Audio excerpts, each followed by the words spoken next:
as we looked over from the balcony into the seating area, we see Jedward jumping on our banquet chairs, and we'd had a couple of drinks by this time, and obviously they were brand new chairs, and seeing them jump on our chairs, albeit probably with brand new trainers, it was so we shouted at them to get off the chairs, and I don't think they heard us in the end, but that was quite a disappointing moment. This is the We Built This Business podcast.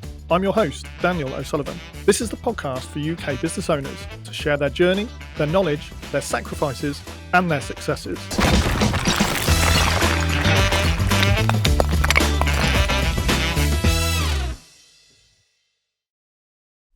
Hello. Today, I'm pleased to have Taran O'Doherty on the We Built This Business podcast talking about Yahire. Yahire is an event and equipment hire business with over 70 employees and over £5 million in revenue. Taran, welcome to the podcast. Hello, Dan. How you doing? Very well today, Taran. Looking forward to this conversation, looking how you've built Yahire into such a big business. So, Taran, could you please give our listeners a brief overview of what Yahire does? Sure. So Yahire is a furniture and catering equipment hire company. We provide events across London mainly. We provide around about 250 events a week. We're based in North London. We've got 70 strong team of staff, and we provide stuff from exhibitions to conferences, weddings, parties, big, small, you name it, we do it. Sounds fascinating. Have you been to any of the events that you get to go to? Yeah, I still go along to a couple. Certainly if there's a dance floor there and a couple of Prosecco's or something. And I think it's good to get out and about and enjoy the event kind of scene, if you like, and keep our ears to the ground. So have you supplied into any famous events that have happened in the London area? So for us, it's quite difficult often to tell where we are. So with the volume that we do, often I kind of compare ourselves to like an Ocado. But there was a time quite early on where me and Ben, my business partner, we started with just folding chairs, and then we randomly got a request for someone to hire 200 banquet chairs. And it actually was the National Reality TV Awards. And we went and bought 200 banquet chairs just for this event, and said, well, this off the back of this, we could hire them out to other people. And part of the sale, we got 2 tickets to go along VIP. So we was in the VIP area, and Duncan Ballantyne, who was on Dragon's Den at the time, was there. Peter Jones, who was a Dragon at the time as well. Levi Roots as well. So we went up to them, had a little chat. Caprice was also there as well. And at that point, we'd thought we'd made it. I think we'd only been operating about 9 months at that point. And we'd thought we'd made the big time. I think the reality kind of sunk in quickly after that we wouldn't be at them high-flying events all the time.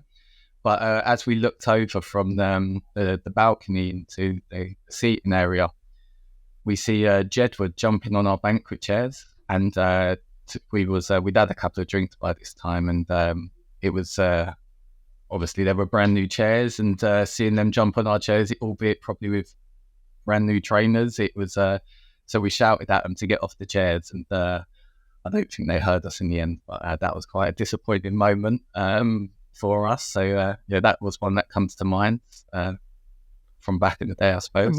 And that was the one of the first events that you'd provided.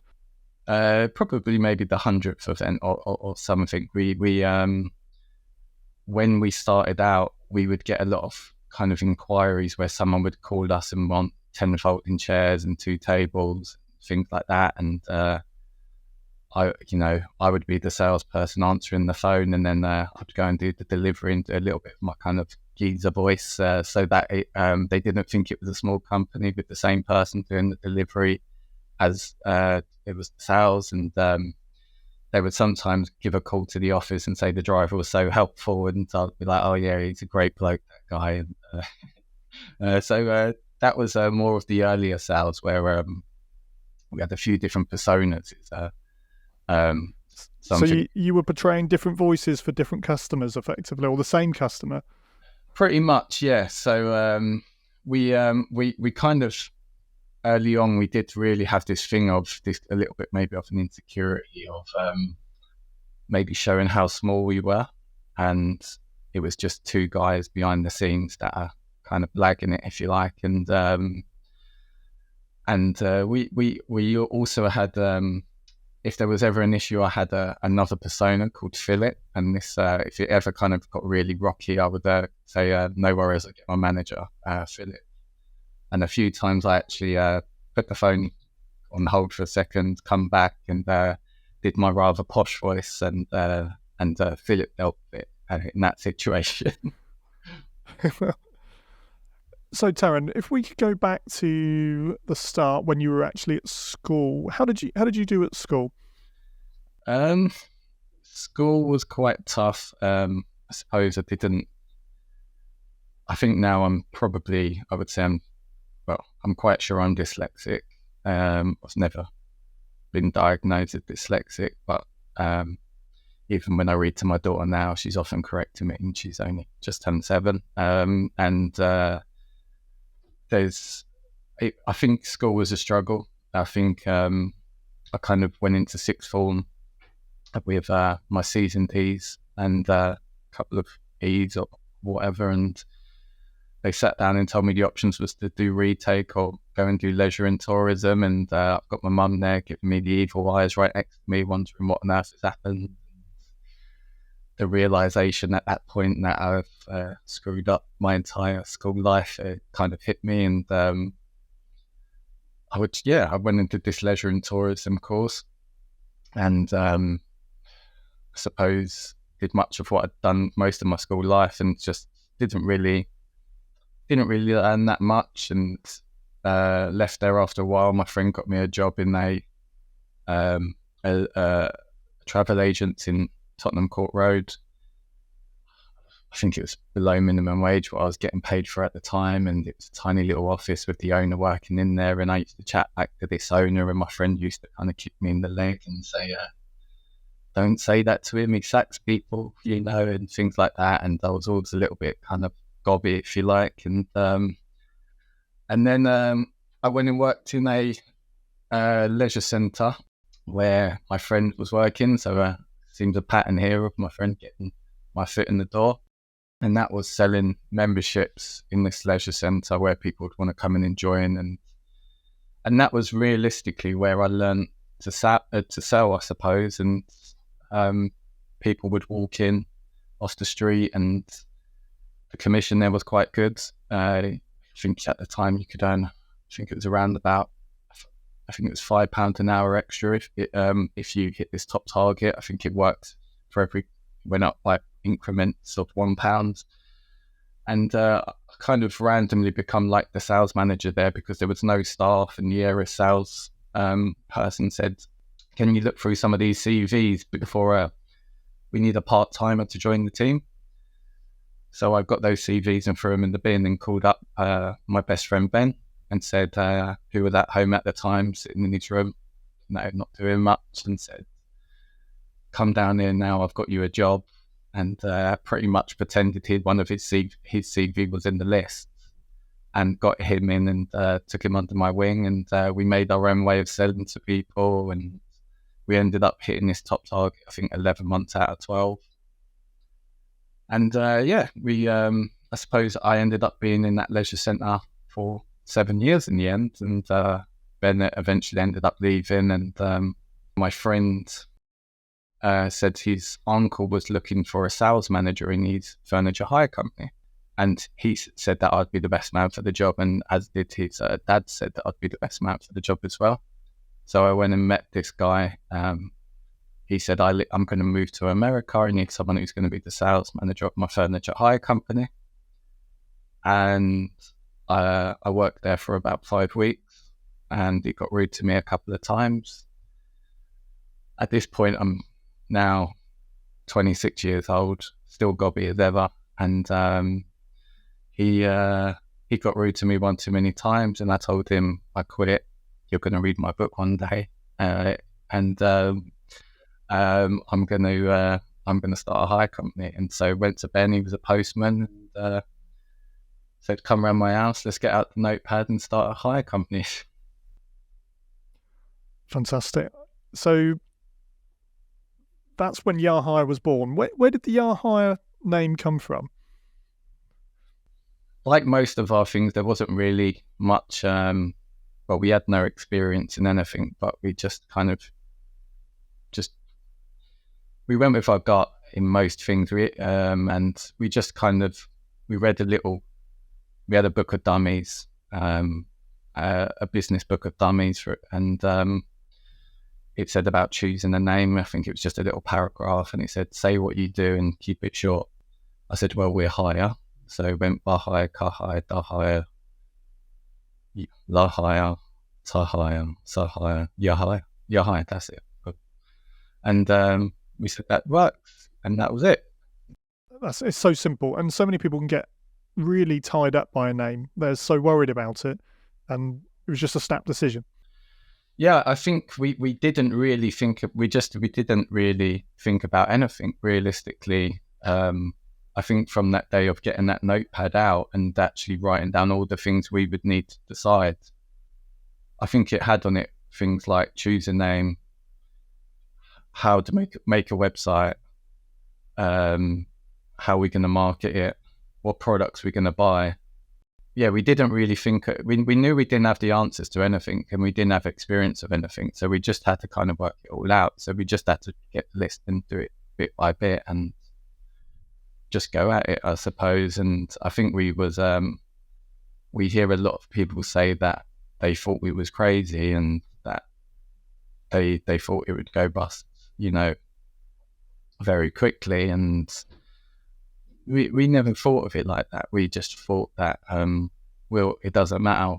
We'll make it work. Why can't we? And I don't know why we had that self-belief. It's something that I always had from quite young, that I always thought that I could do something, and people that I used to work with in the leisure centre had said things where I always knew you was going to do something. I used to be quite entrepreneurial, where I would always be scheming around ideas. So I used to look at certain businesses and sometimes stand outside them and count how many customers they would get a day and then know what their price was and work out how much money they were making. So I think, and just even watching things like The Apprentice or Dragon's Den and thinking, all right, I could beat them, or I'd beat Alan Sugar if he didn't have his black book. Why couldn't I? And I think the selling at the leisure centre, I think it gave you the ability, which was if you could persuade people to say yes, then you're that's half the battle. It's great. I mean, that's probably the best business plan that you've ever going to need to write down, because it's just starting often, isn't it? No one knows how things are going to go out, and once you write it down on paper, it doesn't necessarily mean it's going to happen like that. How did you get your first customer? So we went to our friends from school. We knew the website was quite important. The guy that I worked for, he was very strong in SEO. He had he was on the first page of Google for a number of different things, and I knew that back then. So we started in 2011, and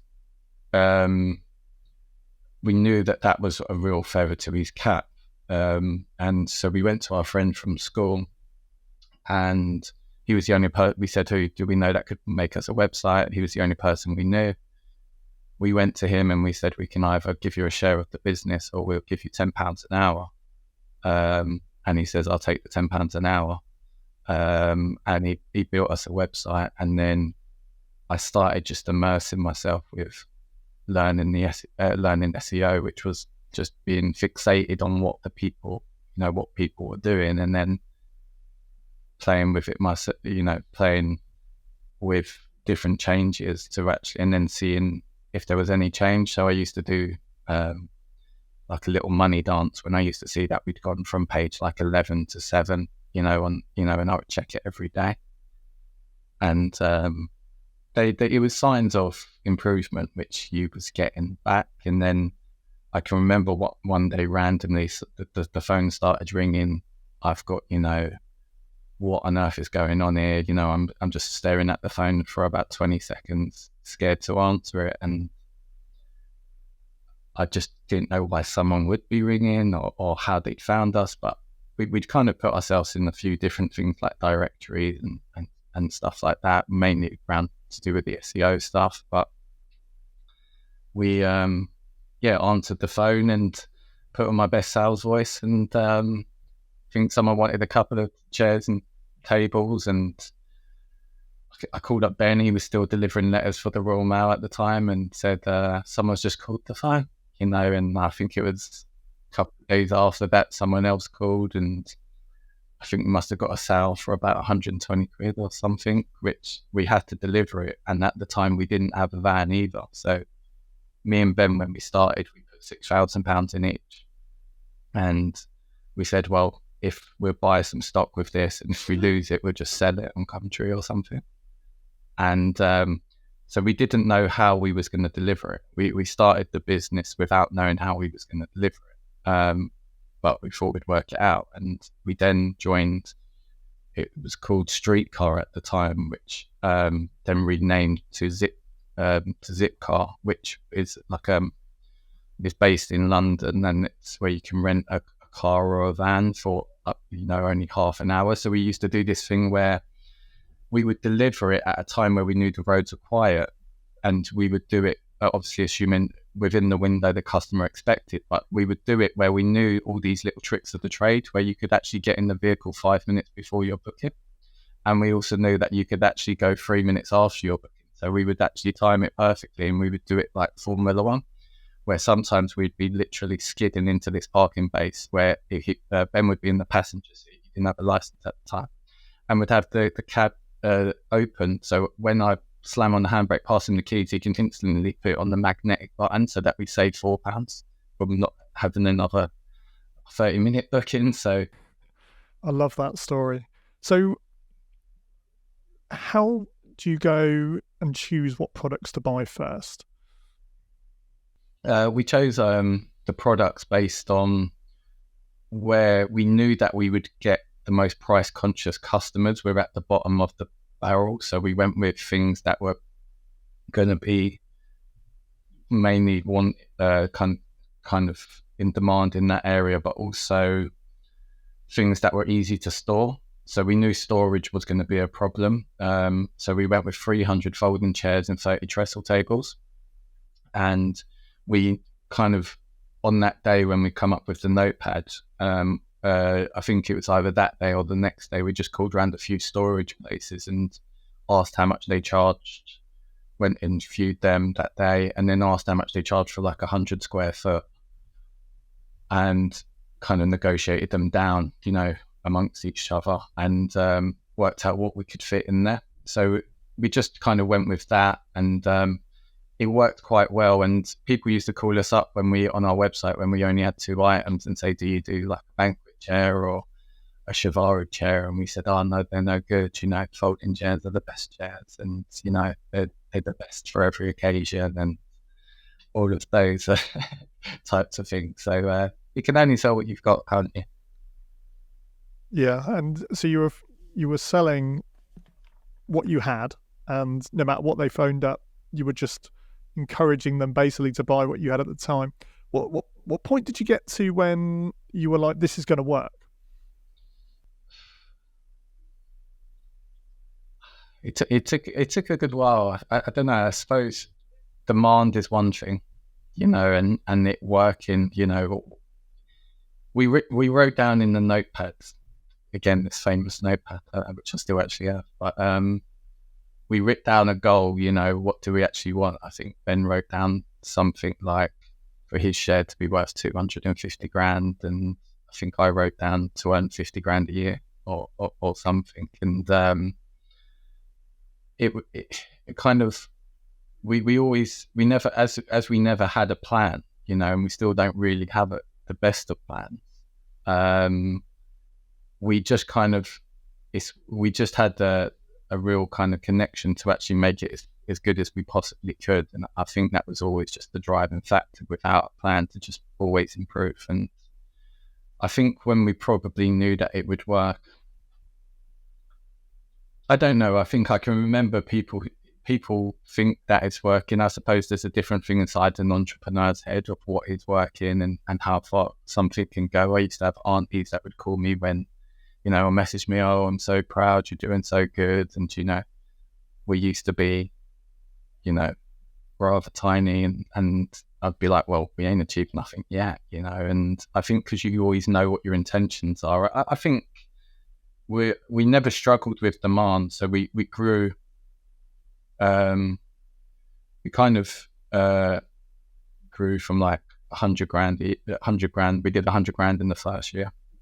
The second year we did 400 grand. Next year we did 800. Next year we did 1.2 million, and then it grew kind of by around about 500 grand a year every year. And so we never had a problem with growing. We always had a growing amount of calls and a growing amount of inquiries and jobs. So we kind of just always were growing. But I think your problems are always there, and your problems change and they become different. There's things where you don't even realize that there's problems sometimes, until a bit further down the line. I can remember when we had a transport manager come in, and I think he said, "What's the weight of that van that we're delivering?" And we said, "What do you mean?" And he says, "Well, what's the payload on the van?" And we said, "What's payload?" And he says, "Well, how do you know how much you can fit in the van?" And we said, "Well, how much fits? We know that, and he said, no, they've got a limit." And we was like, it was alien to us. And that was after a couple of years, and then you start kind of realizing, health and safety, what's health and safety? You kind of, stop employing your friends or your family for, or people on the cheap, and then start having to get people you don't know with different skills to do things in a proper business fashion. I think it obviously goes through different stages, doesn't it, of when you start employing more people, where everyone knows each other at like 15 to 20 people, and then as it goes through the gears, it kind of changes into a bigger business with, specialisms and stuff like that. So I think realistically, when did I know that it was gonna? I've only feel really confident in the last couple of years that I think that it's really gonna work, and that's after 10 years. I think that's a really strong point, that it takes time. And even when you've been going for, like you say, 10 years, and I think we were similar, we still are in that mindset that there's so many challenges, so many problems that we don't necessarily feel even after that time we've nailed it yet. There's still a lot more to go. And I guess, like you said, that's almost the curse of the entrepreneur, isn't it? You're always looking for what's next. Yeah, I think in more recent times, last year I went away for 3.5 weeks to Italy, and I come back and I asked some of the managers, what have I missed? And I had a handful of emails, and, went to Ben and spoke with him, and they went, "Oh, we emailed you everything." And I'm like, "Well, we've just smashed the target and we're doing really well, and I've been away 3.5 weeks, and you're saying that them 5 emails was all I was needed for." And I think it's when things start working, fixing themselves without you actually having no input, and people actually really knowing, what it's about, and kind of everyone shooting in the same direction. It's when it feels like things are working. I think that we've always experienced growth here, but I think that when we're all aligned, the alignment, that's when it feels like we're really effective. And that doesn't always show short term in the money, but it kind of, I kind of focus more, for me it's more about, do I feel like on the sales floor, or do I feel when I go to an event and I hear what people say about us, that it's really what we want to embody as a, how the brand is perceived and stuff like that is often the most important thing to me. This podcast is sponsored by Team Building Experiences. If you're planning a team building event, away day, or corporate event, then check out team-building-experiences.co.uk and state podcast 15 in the comments to receive 15% off your proposal. I wanted to talk to you about your approach to delegation and autonomy. Obviously, you've just alluded to, like you said, you had 3.5 weeks away and you only needed for 5 emails, which is, a very good place to be. How do you build your team to give them more autonomy? I think realistically is I think COVID helped us a lot. The rate of what we was growing. So before COVID, we was around 70 staff, similar number to what we are now, but we're turning over nearly kind of £2 million more. And we built back, again, I sound like Boris here, but, built back better is a,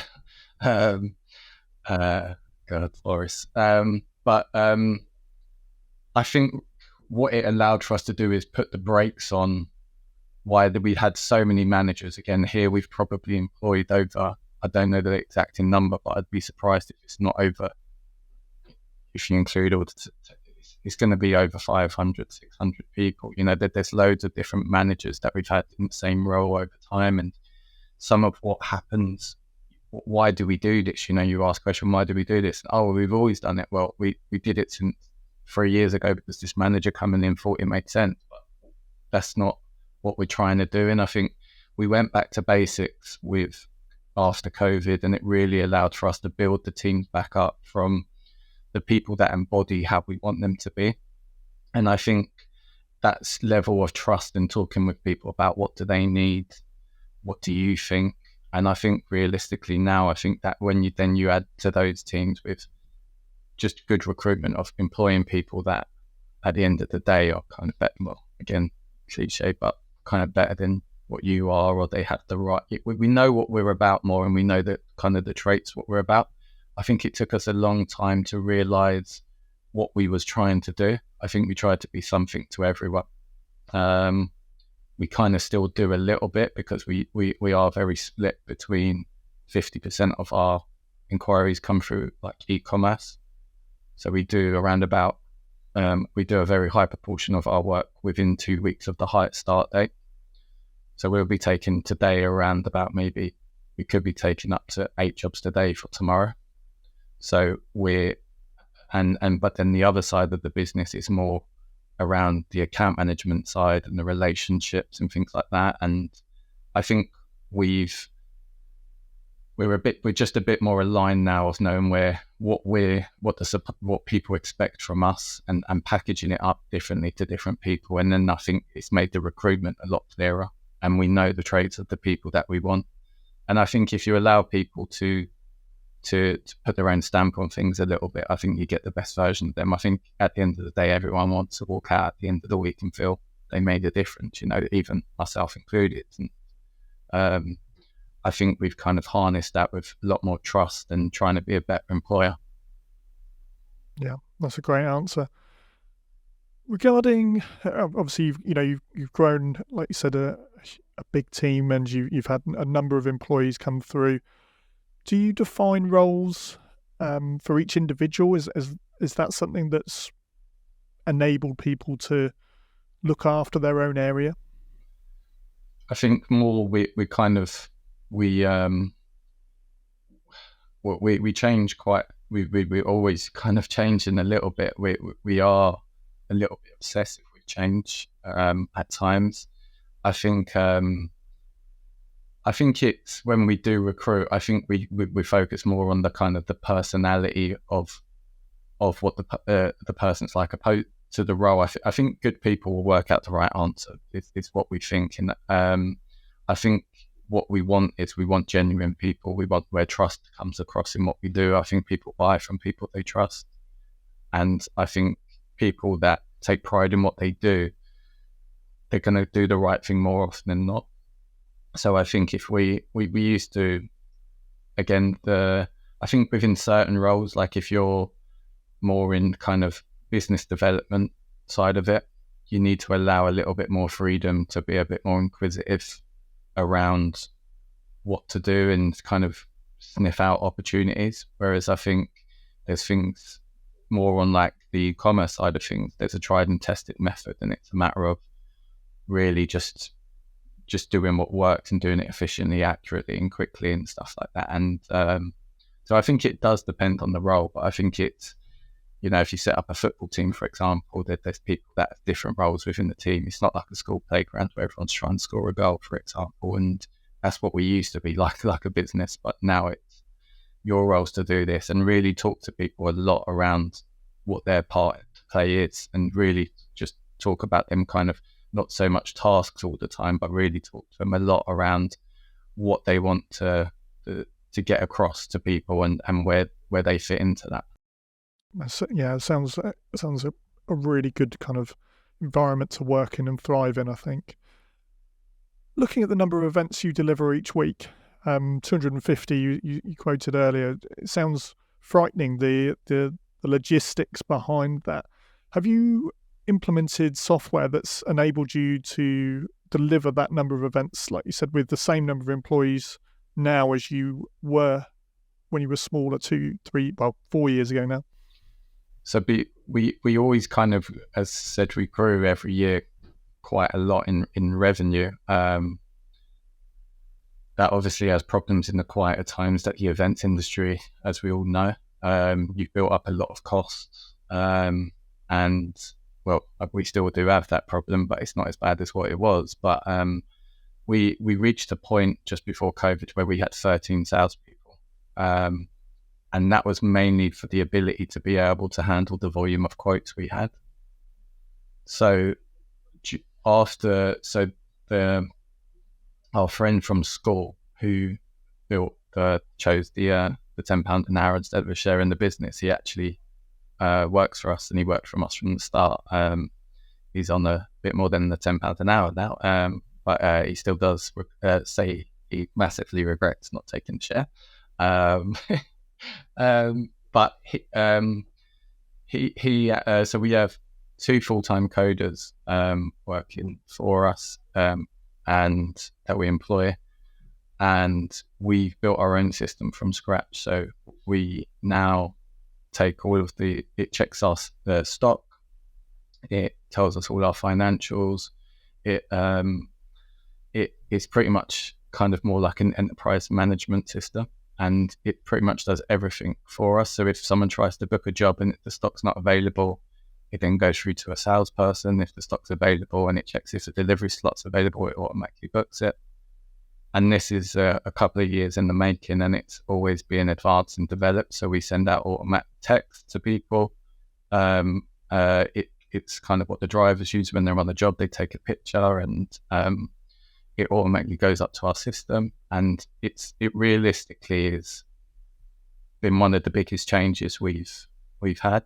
One example was that it allowed for us to go to just 4 salespeople instead of 13 and do more money. And we obviously closing orders through the night, and it's a lot of people in this day and age, they don't necessarily want to speak with someone, or they don't want to get into that. So we want to remove the friction from ordering. So we do believe the system, and a lot of people said to us, this could be licensed to other people or things like that.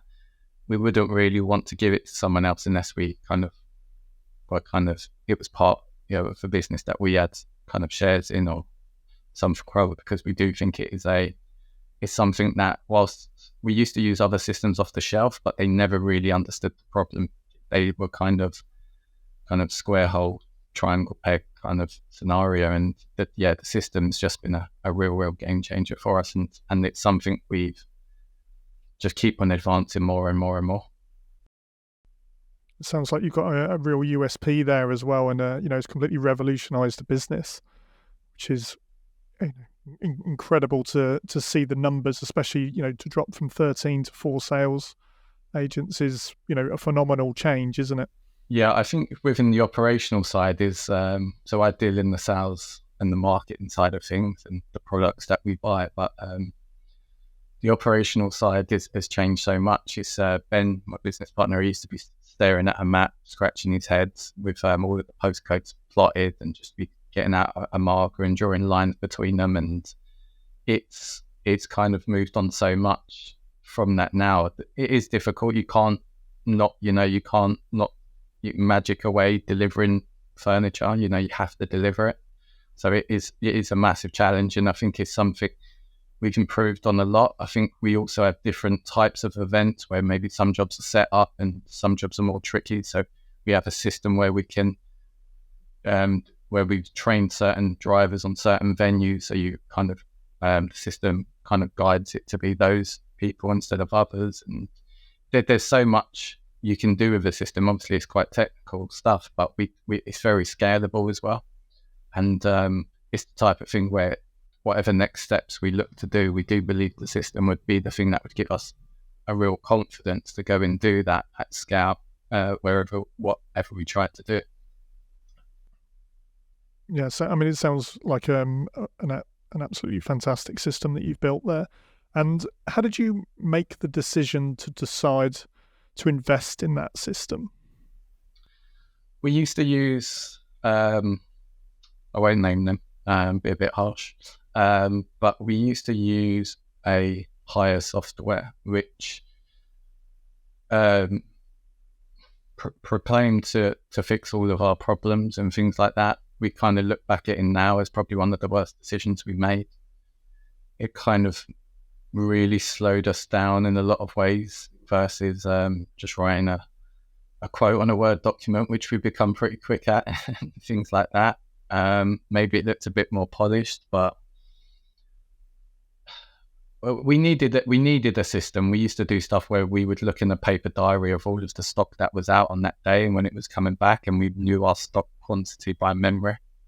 And we needed something, and barring that, this did actually help us knowing if we did have the stock available or not. It was so much friction with ordering it, and they didn't really advance much. And I think a lot of these off-the-shelf types of things, they're not built with some things in mind. A lot of them are built for tool hire and, think that it can just work seamlessly on what we do. Obviously, it depends on the volume you do as well. So we do such high volume, so any friction in it is troublesome. We used to get it where people were so quick at building the quotes that was a major part of what made someone good, the speed to deal with a quote. When someone's quoting maybe in 10 minutes and someone else is quoting in 5 minutes and you're dealing with quotes all day long, that person's double as quick as someone else. And it's not really a way that you should view salespeople of how the speed of what they do. It's more the effectiveness of what they do. And we was kind of caught in a trap, if you like, and we felt very much so invested in it. And then once you invest in these systems and you're so deep into them, making a shift is so difficult. And also the other options out there on the market are probably may claim to be far better, but realistically there's probably a lot of issues behind that as well. So we've made the jump, and that's something Ben oversees, and he's been the kind of the lead on the kind of guiding the IT team to build our systems. And we went paperless because of this, and it allows it's so much better than anything out there, and it just allows for people to concentrate on what matters, opposed to let me input to this system because it's what I've got to do, and it kind of blurs the lines of what your actual business intention is. Yeah, systems take a long time to build, but once they're in, like you said, it takes a long time to change them, and it almost feels like moving a cruise ship, I think, sometimes, and trying to turn it around when you're trying to change something that's been embedded once, it's embedded in every part of your business. I wanted to talk about, obviously, investing in a big system there. How do you strike a balance between, so you're investing in growth, but also maintaining your profitability? We kind of, again, we've been very naive, and we still are. I always say that. We've been blagging it for 13 years. Say that nearly on a weekly basis, and people think I'm joking, but really not. I think we'd never actually really focused on, as crazy as it sounds, we just wanted to grow more and more and more, and somewhere or other we haven't gone bust in the process. We kind of was obsessed with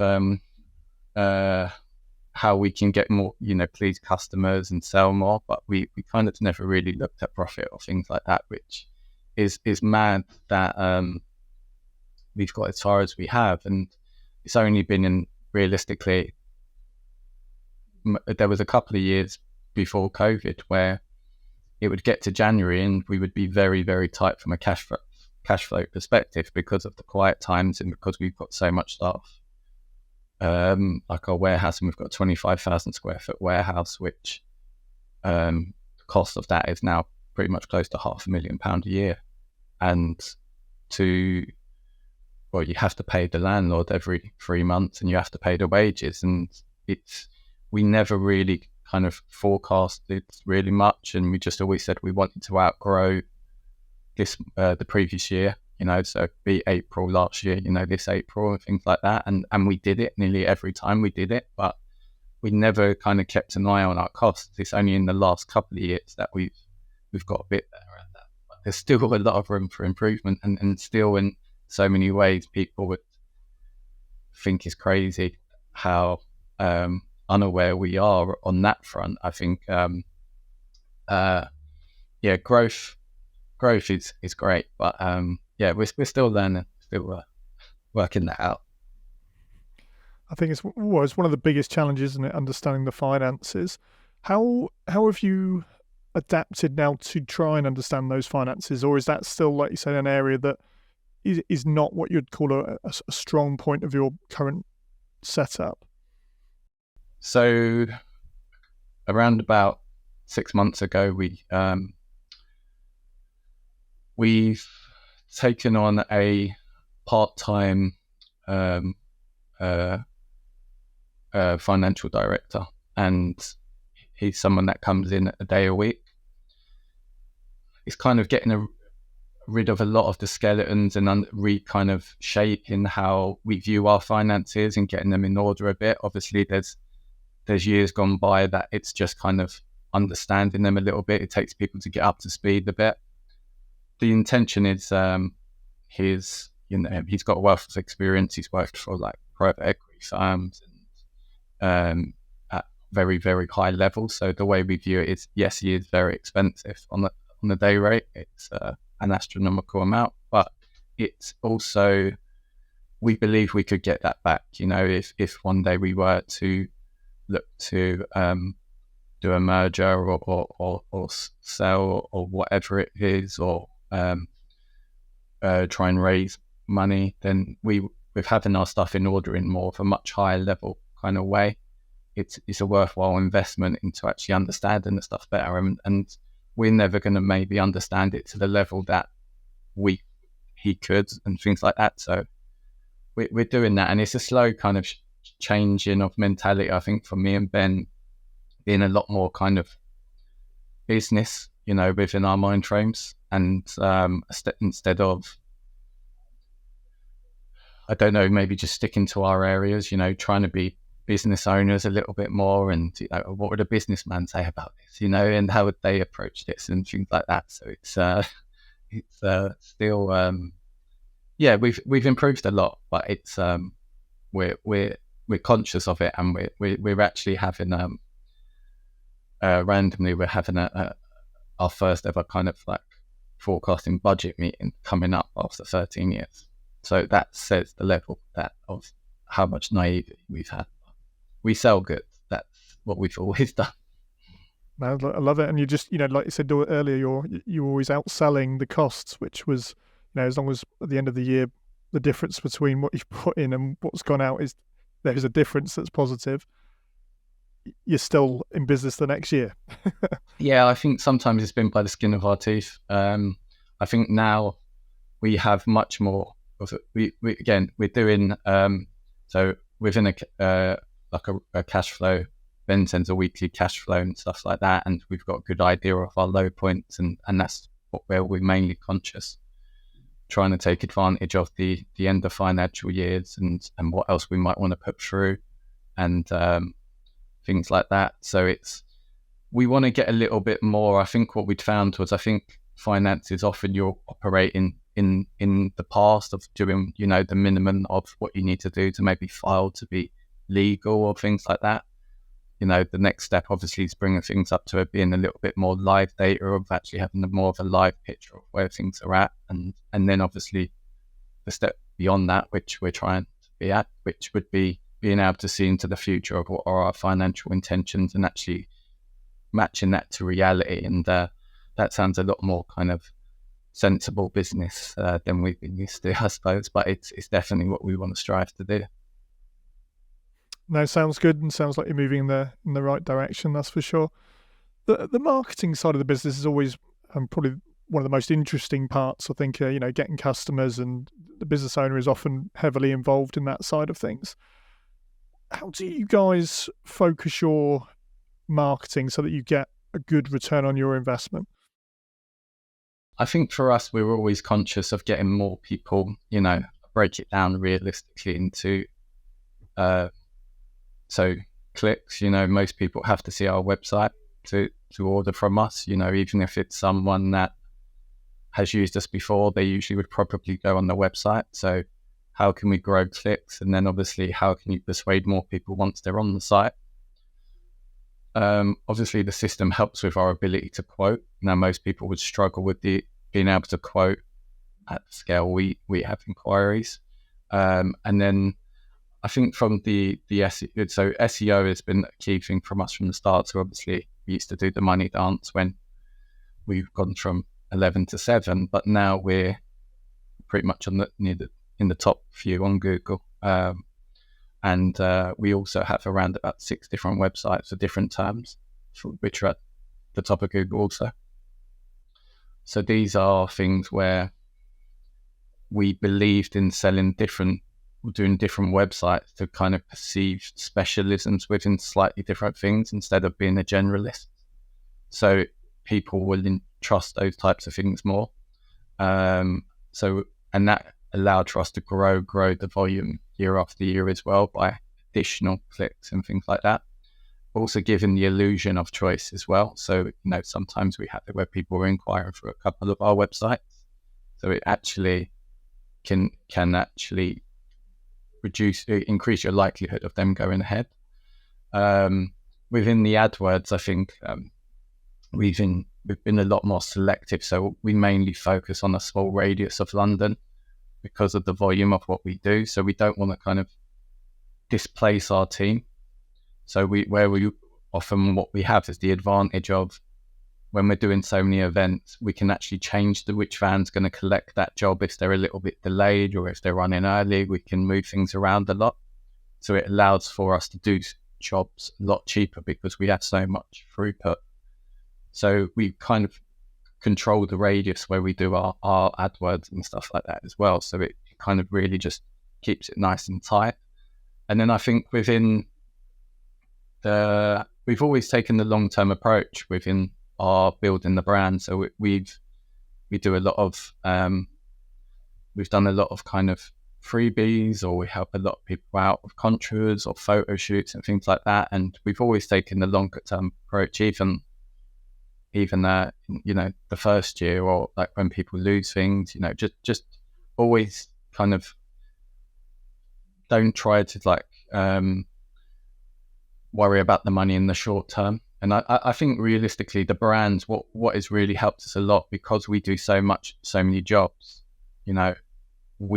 our vehicles are always driving around.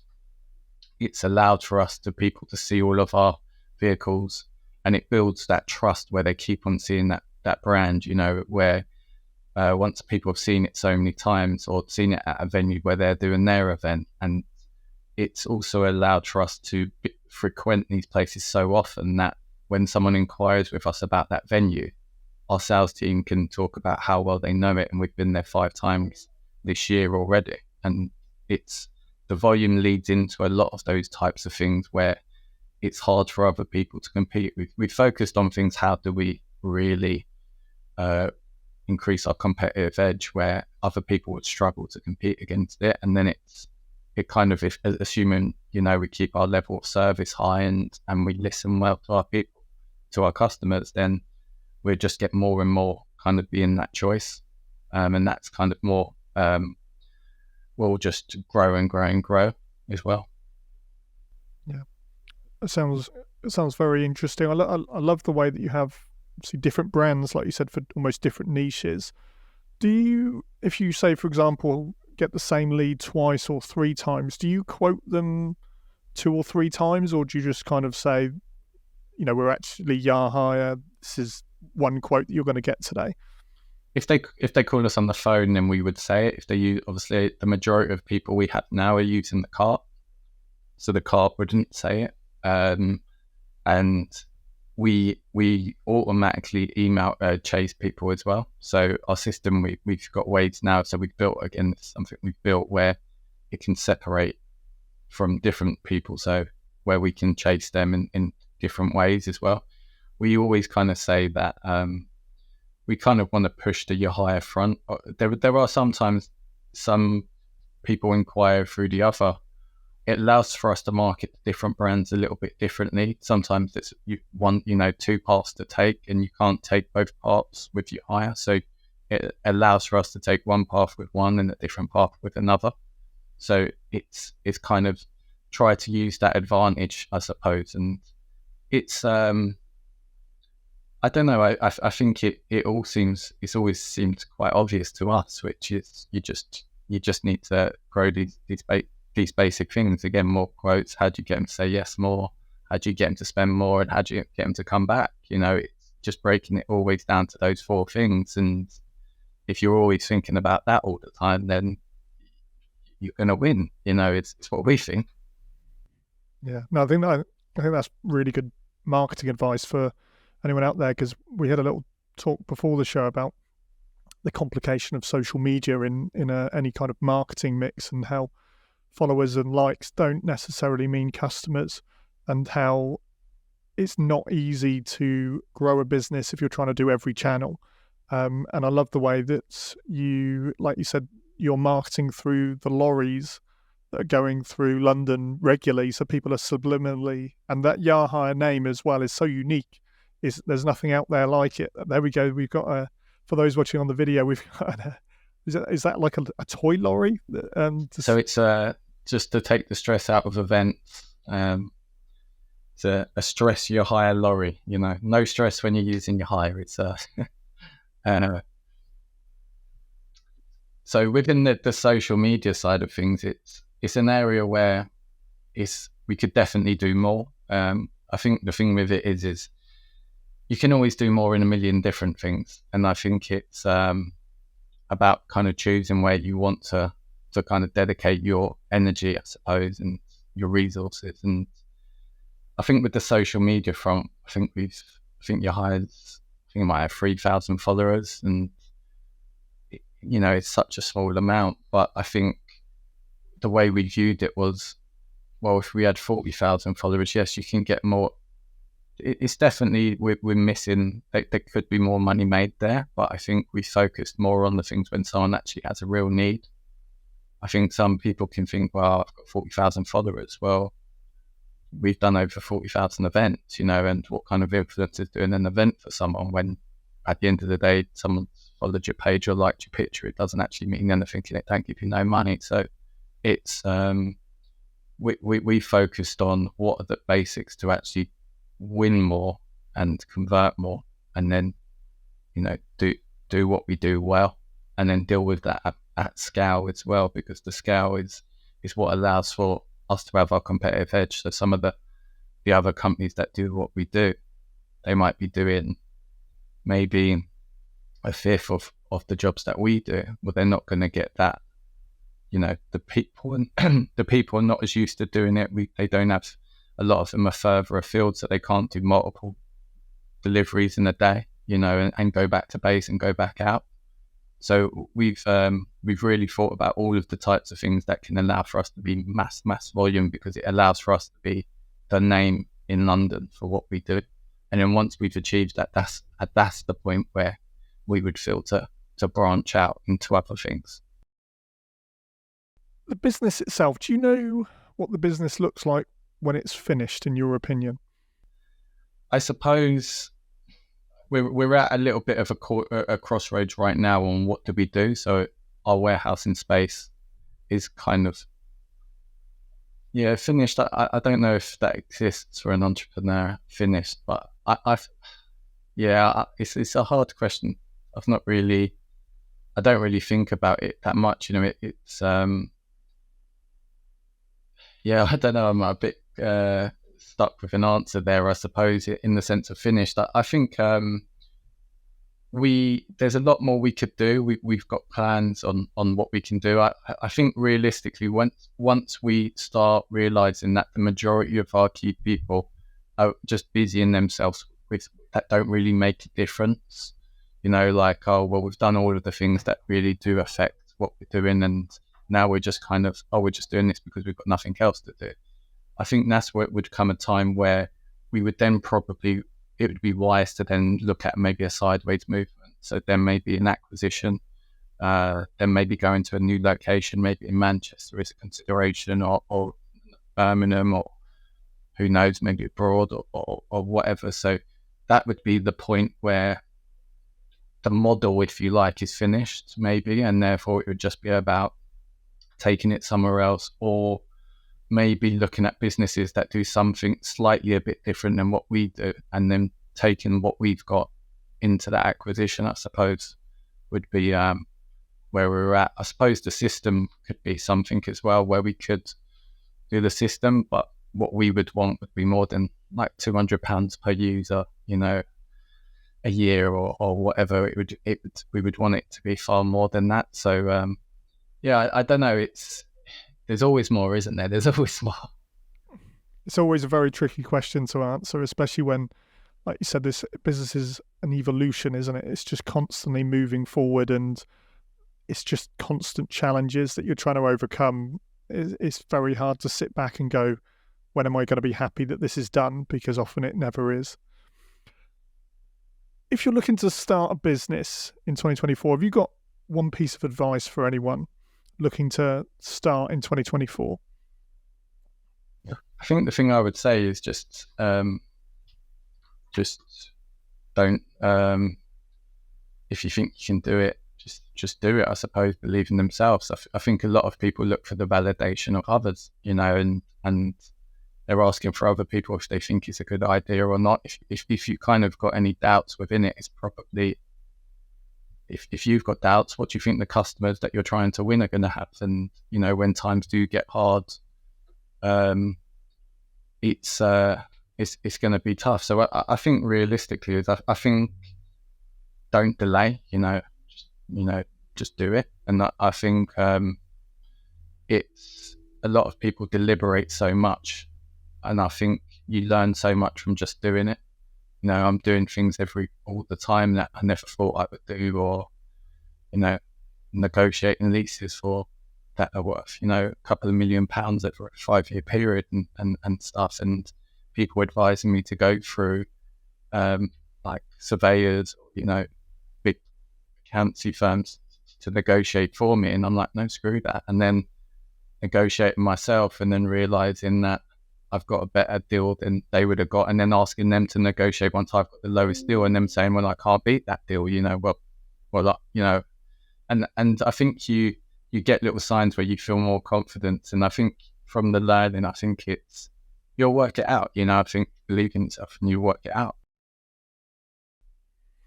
I think that's a brilliant answer, and just doing is often the answer, because like you say, so many people spend too much time and they don't get a notebook, Taran. That's the thing. They need to get a notebook. Yeah, that's it. We should might start adding that to the branded collection, the Yahire notebook, actually. Be one. We've got a few branded bits. But yeah, no, it's I think don't overcomplicate it.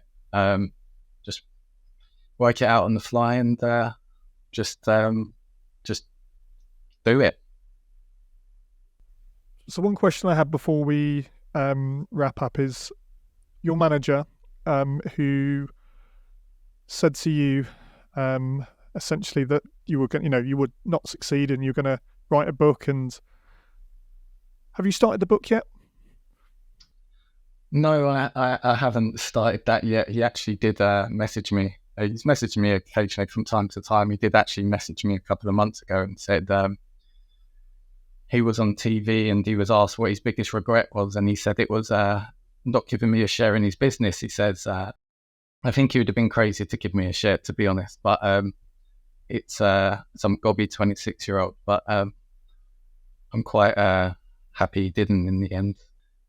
It's a real journey, I suppose, isn't it? I think it's working out what you actually want.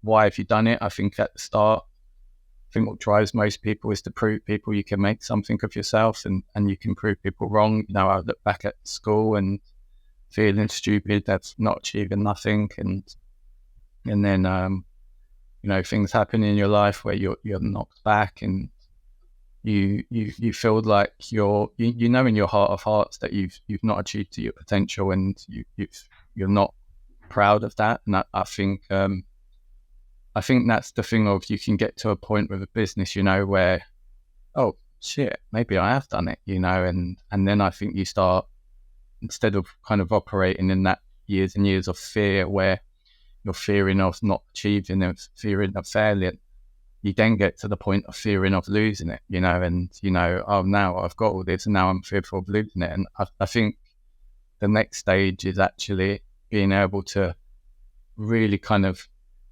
get to know yourself again. I think it takes so much from you owning a business. It's definitely a child, and you kind of break your back for it, and put the business first in so many situations. And then I think once the business can be a bit more successful, you can actually say, well, what does the business provide for me, or how do I want my relationship with it, and what do I want with my life? It's something I'm all kind of questioning more, like, what part do I want to play in it, and what parts do I enjoy, and what do I want? I think people fixate on asking 16-year-olds when they come out of school what do they want to do with their life, whereas most of my friends turning 40 and they ain't got a clue what they're doing with their life. So why are people so fixated with asking school children? So it's I think it's important to try and work out that question, and I think once you've been able to work that out,